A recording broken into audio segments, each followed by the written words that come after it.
झोपडीधारकांना ते तिथं ज्या काही सुविधा आहेत, पाणी असेल आणि अनेक लिफ्ट असेल, अशा अनेक प्रकाराचा सामना करावा लागतोय. तर या संदर्भामध्ये काही आपण म्हणजे कमी मजल्याच्या इमारती अशा काही उभ्या करण्यासाठी यात राज्य शासनाने चांगली भूमिका घेतलेली आहे आणि सध्या नवीन जी विकास नियंत्रण नियमावली आपली मंजूर झालेली आहे त्यानुसार योजना पूर्ण झाल्यानंतर 5 वर्षासाठी तिथलं लिफ्ट, वॉटर सप्लाय, सॅनिटेशन वगैरे जे काही अनुषंगिक बाबी आहेत त्याची जबाबदारी आता डेव्हलपरवरती टाकण्यात आलेली आहे. त्यामुळं 5 वर्षाच्या कालावधीत सर्व झोपडीधारकांनी आता आपल्याला ज्या सदनिका मिळाल्यात त्याप्रमाणे त्यात कॉन्ट्रीब्युशन काढून जर 200 ते 300 रुपये जर त्यांचं दरमहाचं कॉन्ट्रीब्युशन काढलं तर त्यांची व्यवस्था ही चांगल्या पद्धतीने पुढील मार्गी लागू शकते असा अनुभव आहे आणि त्यासाठीची पावलं उचललेली आहेत. काही ठिकाणी ते लिफ्टच बंद आहेत ना.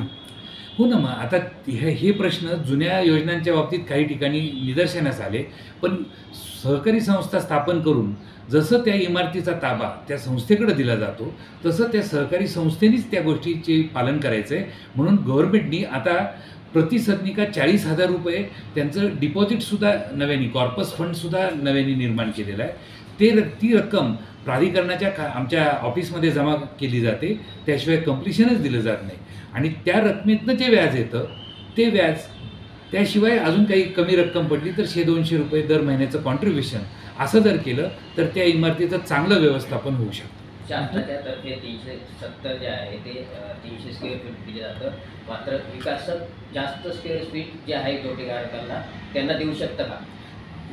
शासनाने 300 स्क्वेअर फीट कार्पेट एवढाच त्याला निकष दिलेला आहे.